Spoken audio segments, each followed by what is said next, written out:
अब बज़ाहिर सुनने में शायद ये आपको कोई साइंस फिक्शन फिल्म का कोई सीन लगे, लेकिन हकीकत में ऐसा हुआ है कि हाल ही में 3 जनवरी को एक साउथ अमेरिकन मुल्क वेनेजुएला के सदर के घर घुसकर अमरीकी फोर्सेस CIA की मदद से इसकी बीवी समेत इसको उठाकर अमेरिका पहुंच गए और इसको पकड़वाने वाले गद्दार खुद वेनेजुएलियन प्रेसिडेंट निकोलस माडुरो की हुकूमत का हिस्सा थे। आपको बताता चलूं कि इस हमले से पहले ही सदर माडुरो ने मुल्क के अंदर इमरजेंसी नाफिज कर रखी थी, लेकिन अचानक से ही कैपिटल कराकस के अंदर धमाके की आवाज सुनी गई, बमबारी हुई और अमेरिका के एयरक्राफ्ट को वहां पर उड़ते हुए देखा गया। माडुरो की लोकेशन ट्रेस करने के लिए स्टेल्थ ड्रोन्स को इस्तेमाल किया गया, यानी ऐसे ड्रोन्स जो कि रडार की पकड़ के अंदर भी नहीं आते। इस हमले के बाद पूरे वेनेजुएला और साउथ अमेरिका के अंदर, खुद अमेरिका के अंदर भी इस पर एहतजाज हो रहा है कि अमेरिका कौन होता है हमारे हुकूमती मामलात के अंदर दखल अंदाजी करने वाला। और अब सूरत हाल ये है कि माडुरो पर अमरीकी अदालत के अंदर केस चल रहा है कि इसने हुकूमत पर कब्जा कर रखा था, ये वहां से ड्रग नेटवर्क अमेरिका के अंदर चला रहा था और इसके अलावा अब वेनेजुएला को अमेरिका चला रहा है। अब ये सब कुछ इतना जल्दी हुआ कि किसी को कुछ समझने का और कुछ करने का टाइम ही नहीं मिला। और बज़ाहिर अमेरिकन सदर डोनाल्ड ट्रंप ने इसका ये बहाना बनाया है कि वेनेजुएला और साउथ अमेरिका से ड्रग्स यहाँ पर USA के अंदर इंपोर्ट की जा रही थी और माडुरो इनको अपने ऑयल की असेस भी नहीं दे रहा था, जबकि चाइना को उसने फुल असेस दे रखी थी। ये गैर कानूनी तरीके से मुल्क पर काबिज था, लेकिन हकीकत पूरी दुनिया जानती है कि यहाँ पर दोबारा से इराक वाली स्क्रिप्ट दोहराई जा रही है, क्योंकि असल वजह यह है कि अमेरिका वेनेजुएला के ऑयल, गोल्ड, नेचुरल गैस और दूसरे रिसोर्सेज पर कब्जा करना चाहता है। दूसरी वजह यह है कि क्योंकि इस मुल्क के अंदर दुनिया में सबसे ज्यादा ऑयल रिसोर्सेज मौजूद हैं। जी हाँ, पूरी दुनिया के अंदर सबसे ज्यादा ऑयल रिसोर्सेज इसी मुल्क के अंदर हैं। इवन के सऊदी अरेबिया, ईरान और रशिया से भी ज्यादा यहाँ पर ऑयल मौजूद है, उस पर कब्जा करना था।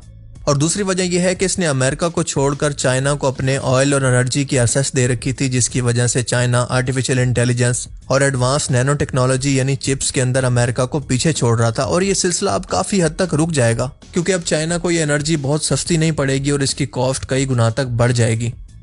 आपको बताता चलूं कि वेनेजुएला मुल्क के अंदर इतना तेल है कि ये दुबई से 10 गुना ज्यादा अमीर हो सकता था, क्योंकि इसके पास 303 बिलियन बैरल का तेल का रिजर्व मौजूद है। आज से तकरीबन 600 साल पहले यानी 1495 के अंदर पूरा साउथ अमेरिका स्पेन अंपायर के अंडर था। आहिस्ता आहिस्ता यहाँ पर नेशनलिज्म जागने लगी, तो साल 1811 के अंदर वेनेजुएला ने आज़ादी हासिल की और इसके प्रेसिडेंट सिमोन बोलीवर बने, जो कि पूरे साउथ अमेरिका के अंदर बहुत ही रिस्पेक्टेड और मशहूर हैं, जैसे हमारे यहाँ मोहम्मद अली जिन्ना। वेनेजुएला उस वक्त इंतहाई अमीर तरीन मुल्क था, क्योंकि पूरी दुनिया का 18% ऑयल या फिर तेल इस अकेले मुल्क के अंदर मौजूद है। अब फास्ट फॉरवर्ड चलते हैं साल 1950-60 की दहाई के अंदर, जब अमेरिका ने इससे तेल सस्ता खरीद कर इसको खूब निचोड़ा। ऐसे समझ लें कि ये मुफ्त में बांटता रहा, लेकिन इस दौरान इन्होंने ना अपने इंफ्रास्ट्रक्चर पर कोई ध्यान दिया, ना मशीनरी पर, ना टेक्नोलॉजी को अपडेट करने पर। बस अपने उसी 95% इनकम पर टोटली डिपेंडेंट रहे, जो कि ऑयल से आ रही थी। अब जाहिर है कि हालात हमेशा एक जैसे नहीं रहते, तो इसके अंदर भी करप्शन हद से बढ़ने लगी और इसके अलावा ऑयल की प्राइसेस भी काफ़ी नीचे जाने लगी। साल 1992 के अंदर तो ऑयल की प्राइसेस अचानक से इतनी नीचे चली गई कि इनकी इकोनॉमी तकरीबन कोलैप्स हो गई। इस दौरान साल 1992 के अंदर एक मिलिट्री लीडर हुगो शावेज ने यहाँ पर तख्ता पलट की कोशिश की, लेकिन वो नाकाम रहा। उसे जेल में डाला गया, लेकिन कुछ टाइम बाद वो वापस आ गया। हुगो शावेज बहुत ज़्यादा एंटी अमेरिकन था, इसके अंदर नेशनलिज्म भी बहुत थी और इसका मानना था कि अमेरिका ही है वो जिसने हमारे ऑयल रिसोर्सेज को लूटा है और हमसे सस्ता तेल लेकर खुद ऑयल की कीमतें कंट्रोल करके कभी भी हमारी इकोनॉमी को कोलैप्स कर सकता है। अब हुगो शावेज अपनी आवाम के अंदर बहुत मशहूर था, तो साल 1998 के अंदर ये अपने मुल्क का सदर बन जाता है। लेकिन इस मुल्क की बदकिस्मती कह लें कि यहाँ पर आने वाला कोई भी सदर, उसकी पॉलिसी यही रहती थी कि कोई भी डेवलपमेंट और कोई भी अर्निंग सोर्स पर ध्यान नहीं देना, बस ऑयल पर ही चलना है। और दूसरा, आप जानते हैं कि दुनिया के बाकी मुल्क भी बहुत कम प्राइस पर तेल बेच रहे हैं, तो कंपटीशन भी दिन ब दिन बढ़ रहा था, जिसका नतीजा ये हुआ कि यहाँ पर महंगाई बढ़ने लगी और साल 2013 के अंदर हुगो शावेज अचानक से कैंसर से मर जाता है, जिसके बाद इसका वारिस निकोलस माडुरो आता है, यानी मौजूदा सदर या फिर ये शावेज का करीबी साथी था। और इस तरह से साल 2014 के अंदर ये सदर बन जाता है। और आपको बताता चलूं कि यहाँ पर सदर 6 साल के लिए चुना जाता है, लेकिन इस दौरान भी वही पॉलिटिक्स चलती रही, यानी किसी और अर्निंग सोर्स पर ध्यान ना देना, बस तेल का पैसा उड़ाते रहना और इस मुल्क को चलाते रहना और अपनी आवाम को खुश रखना। पर आखिर ये कब तक चलता? दुनिया में बाकी जगह पर ऑयल डिस्कवर होने लगे तो ऑयल की कीमतें कम होने लगी, डिमांड कम होने लगी, तो वेनेजुएला की सबसे बड़ी ऑयल कंपनी PDVSA से गवर्नमेंट ने अचानक से 18,000 एम्प्लॉयज को अचानक से निकाल दिया गया, यानी तकरीबन 40%, और इसकी जगह पर वेनेजुएला के पेड लोगों को बिठा दिया गया। इस दौरान इस मुल्क के अंदर महंगाई की वजह से इतनी ज्यादा इन्फ्लेशन हुई कि 1 करोड़ लोग महंगाई की वजह से मुल्क छोड़कर चले गए। आपको बताता चलूं कि वेनेजुएला का ऑयल सऊदी अरेबिया की तरह पतला या फिर लाइट नहीं है, बल्कि बहुत गाढ़ा है। इसको लाइट करने के लिए केमिकल इस्तेमाल होते हैं। इसके अलावा अच्छी मशीन्स चाहिए और इसके अलावा अच्छा इंफ्रास्ट्रक्चर भी चाहिए, यानी इसके निकालने और बेचने पर बाकी मुल्कों की निस्बत बहुत ज्यादा खर्चा आता है। लेकिन बहुत ज्यादा करप्शन और कोई भी प्लानिंग ना होने की वजह से इस गवर्नमेंट ने भी अपना इंफ्रास्ट्रक्चर डेवलप करने की बजाय वो तमाम पैसा अपनी पॉलिटिकल रैलीज पर और पॉलिटिक्स पर लगाना शुरू कर दिया। और इसके अलावा अमेरिका को छोड़कर ये चाइना को सस्ता तेल दे रहा था, तो अमेरिका ने ये देखकर इस पर मौशी पाबंदियां लगा दी, यानी इसका कोई बेतादी इससे ऑयल नहीं खरीदेगा। अब इसकी वजह से हुआ क्या कि सब्सिडीज खत्म हो गई, महंगाई का तूफान आ गया, जिसको खत्म करने के लिए गवर्नमेंट ने नए नोट छापना शुरू किया और इसका उल्टा रिएक्शन हुआ, क्योंकि आप जानते हैं कि नए नोट छापने का मतलब है कि नोटों की वैल्यू कम हो जाना, जिसकी वजह से हमने देखा कि लोग नोटों को वजन के हिसाब से बेचने लगे, मुल्क के अंदर मुजाहरे होने लगे और खाना जंगी शुरू हो गई। अब असल गेम यहाँ पर शुरू होती है, क्योंकि इस पाबंदियों के बावजूद भी चाइना को सस्ते दामों तेल बेचकर ये अपने मुल्क का गुजारा किसी भी तरह से कर रहा था। चाइना की एनर्जी की जरूरियात सस्ते के अंदर पूरी हो रही थी और इसकी टेक इंडस्ट्री बहुत ही ज्यादा तरक्की कर रही थी। आर्टिफिशियल इंटेलिजेंस के अंदर रेवोल्यूशन आ चुकी थी, यहाँ तक कि आपने खुद देखा कि एक टाइम के अंदर चाइना की आर्टिफिशियल इंटेलिजेंस ने अमेरिका को भी पीछे छोड़ दिया। अब जाहिर है कि ये मामलात अमेरिका और चाइना के फ्यूचर के मुस्तकबिल के थे कि कौन मुस्तकबिल के अंदर दुनिया की टेक को कंट्रोल करेगा। तो अमेरिका ने वेनेजुएला पर प्रेशर डालना शुरू किया कि तुम ड्रग डीलिंग कर रहे हो, अमेरिका के अंदर ड्रग सप्लाई करने के अंदर मदद कर रहे हो, और इसके अलावा कहा कि तुम गैर कानूनी तरीके से इक्तदार पर कायम हो। इसके अलावा तुमने इंसानी हकूक की भी काफ़ी खिलाफ वर्जियाँ की हैं, यानी शॉर्ट के अंदर तुम्हारे मुल्क के अंदर जमहूरियत खतरे में है। बाद में कुछ अरसे के बाद अमेरिका और वेनेजुएला के दरमियान मुज़ाकरात भी हुए, जिसके अंदर वेनेजुएला के सदर ने यह हामी भरी कि हम आपको चीन से ज़्यादा एनर्जी बेचेंगे और इसके अलावा ऑयल के असेस भी देंगे। लेकिन बात यह है कि वेनेजुएला के पास फ्रेश वाटर, गोल्ड, गैस और ऑयल के इतने बड़े रिसोर्सेज मौजूद हैं कि अमेरिका ने कहा कि सब्र करो, सब कुछ मैं खुद ही ले लेता हूँ, तुम जहमत ना करो। पूरी दादागिरी के साथ वेनेजुएला पर कब्जा कर लिया कि अब इस मुल्क को हम चलाएंगे। यानी वो ज़माने जालियत का टाइम फिर से ताज़ा कर दिया है, जब ताकतवर अंपायर ताकत के जोर पर किसी भी मुल्क पर इसके रिसोर्सेज पर कब्जा कर लेते थे। आज की डेमोक्रेसी गई तेल लेने। आप जरा सोच कर देखें कि अगर पूरी दुनिया अमेरिका की तरह ये स्टैंडर्ड अपनाने लगे तो ट्रंप साहब दुनिया को ये बताएं कि रशिया का यूक्रेन पर कब्जा कैसे गलत है और चाइना का ताइवान पर। अब देखें, इस हमले के बाद एक चीज़ तो वाजे हो चुकी है कि अमेरिका यहाँ पर कब्जा करने के बाद यहाँ पर किसी पपेट हुकूमत को बिठाएगा, और अगर अवाम ने एहतजाज किया तो शायद पहले फौज टेक ओवर कर ले, या फिर अमेरिका यहाँ पर लंबा भी फंस सकता है, जैसा कि अफगानिस्तान के अंदर सींग फंसाकर वहीं पर ही रह गया था, और वो भी 20 साल तक।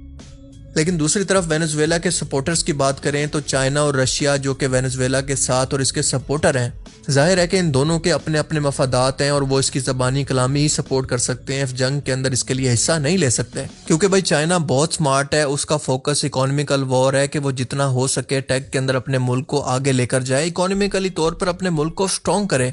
वरना जंगों के अंदर कूद कर तो एक टाइम के अंदर सुपर पावर रहने वाले USSR के भी टुकड़े टुकड़े हो चुके हैं। और रशिया के बारे में आपको पता है कि वो यूक्रेन वॉर के अंदर फंसा हुआ है और कोई नई जंग को अफोर्ड नहीं कर सकता। सो वेनेजुएला के मुस्तकबिल का फैसला इसकी अवाम ही तय करेंगे, इनकी मर्जी या खामोशी के बगैर यहाँ पर कोई भी हुकूमत नहीं कर सकता। और दूसरी तरफ ये वही अमेरिका है जिसने हाल ही में अपने डिपार्टमेंट ऑफ डिफेंस का नाम बदलकर डिपार्टमेंट ऑफ वॉर यानी जंग से बदल दिया है। ये वही ट्रंप है जिसने खुद के लिए अमन के नोबेल प्राइज की डिमांड की थी और कहा था कि इसने दुनिया के बड़े बड़े मुल्कों की जंग रुकवाई है, लिहाजा इसको नोबेल प्राइज मिलना चाहिए। और इसने इक़्तिदार में आने से पहले अपनी आवाम से ये वादा किया था कि इनकी आवाम का पैसा जो कि ये टैक्सों की सूरत में लेते हैं जंगों के अंदर बर्बाद नहीं होगा और अमेरिका कभी भी किसी और की सरजमीन पर जंग नहीं करेगा। लेकिन हमने देखा कि इसने आते ही इसराइल को फंडिंग दी, सपोर्ट दी, ईरान पर हमला किया, अब वेनेजुएला पर चढ़ाई और इसके बाद कोलंबियन सदर को धमकियां।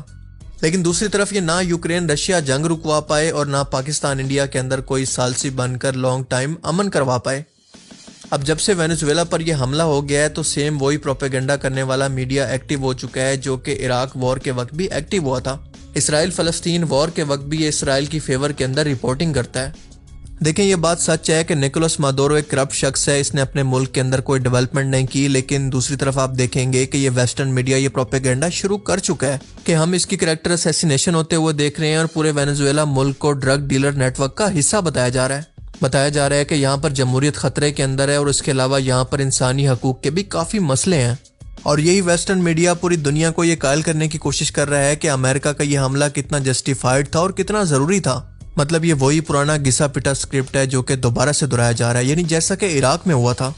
अभी कल ही मैं बीबीसी की रिपोर्ट देख रहा था जिसके अंदर मैंने देखा कि बीबीसी दरअसल ऐसे लोगों को अमेरिका के अंदर दिखा रहा है जो कि अमेरिका के इस हमले की हिमायत के अंदर वहां पर बाकायदा जश्न मना रहे हैं। लेकिन दूसरी तरफ यही सेम मीडिया पूरे साउथ अमेरिका के अंदर अमेरिका के इस हमले के खिलाफ होने वाले मुजाहरों को रिपोर्ट नहीं कर रहा। इस मीडिया में बार बार बताया जा रहा है कि वेनेजुएला के अंदर इंसानी हकूक की खिलाफ वर्जियां हो रही थी, पर सवाल यह है कि ये खिलाफ वर्जियां किस मुल्क के अंदर नहीं होती, खुद क्या अमेरिका के अंदर नहीं होती? तो हमें यह हक किसने दिया कि किसी भी मुल्क के अंदरूनी मामलात के अंदर हम मदाखलत करें क्योंकि जो ताकतवर है वही सही है? तो इसका मतलब तो ये होता है कि यहाँ पर जंगल का कानून है, जो ताकतवर है वो कमजोर को मार देगा। पाकिस्तान की पिछली गवर्नमेंट का भी यही सरदर्द था कि अमेरिका हमारे अंदरूनी मामलात के अंदर मदाखलत क्यों कर रहा है। अगर किसी मुल्क के अंदर हालात खराब है, इंसानी हकूक की खिलाफ वर्जी हो रही है, तो इसको हटाने का इख्तियार अवाम को होना चाहिए, किसी और मुल्क को नहीं। अमेरिका तो ये भी कहता है कि चाइना और रशिया के अंदर भी इंसानी हकूक की खिलाफ वर्जी हो रही है, वहां पर करप्शन है, बल्कि वहां पर हुकूमत नहीं बल्कि डिक्टेटरशिप है। तो सवाल पैदा होता है कि वो उन पर कब हमला करेगा, क्योंकि हमने देखा कि चाइना से तो सबसे ज्यादा खतरनाक ड्रग्स इस वक्त भी अमेरिका के अंदर आ रही हैं और मैक्सिको से तो सबसे ज्यादा बॉर्डर के जरिए अभी भी आ रही हैं। अगर अमेरिका वाकई में जमहूरियत चाहता है तो ये कौन सी जमहूरियत है कि आप किसी भी मुल्क पर जाकर कब्जा कर लें। अभी कुछ दिन पहले ट्रंप साहब ये फरमा रहे थे कि हमारे पास तो इतने पैसे नहीं है कि अमेरिकन अवाम को हेल्थ केयर फ्री में दे सके, लेकिन दूसरी तरफ हम देखते हैं कि इसराइल को भर भर कर असला भेज रहे हैं और फिर ये अपनी आवाम से इसके बदले में 50% टैक्स भी काट रहे हैं। और अगली धमकी ट्रंप साहब ने कोलंबिया के सदर को लगा दी है कि अगली बारी आपकी है, वो एक अलग कहानी है जो कि फिर किसी वीडियो के अंदर डिस्कस करेंगे। पर इस कब्जे ने यह साबित कर दिया है कि कानून और जमहूरियत सिर्फ कमजोर मुल्कों के लिए होती है, ताकतवरों के लिए कोई कानून नहीं होता। यूनाइटेड नेशन वर्ल्ड पॉलिटिक्स सिर्फ ताकतवरों के इशारों पर चलती हैं। और सबसे बड़ा सबक इस हमले के बाद यह है कि जब अंदर के गद्दार आपके मुल्क में मौजूद हों तो वेनेजुएला की तरह आपका मुल्क चाहे जितना बड़ा मर्जी हो, लाखों की आर्मी हो, S-400 एयर डिफेंस सिस्टम मौजूद हो, तो भी आपको कोई नहीं बचा सकता अगर आपके मुल्क के गद्दार किसी और मुल्क के साथ लॉयल हैं तो। इसलिए सियाने कहते हैं कि बाहर के दुश्मन को खत्म करने से पहले अंदर के गद्दारों को खत्म करना इंतहाई जरूरी है। खैर, बाकी आप इस वीडियो के बारे में क्या सोचते हैं, अपनी कीमती राय का इजहार कमेंट सेक्शन में जरूर करें। Thanks for watching this video. Allah Hafiz.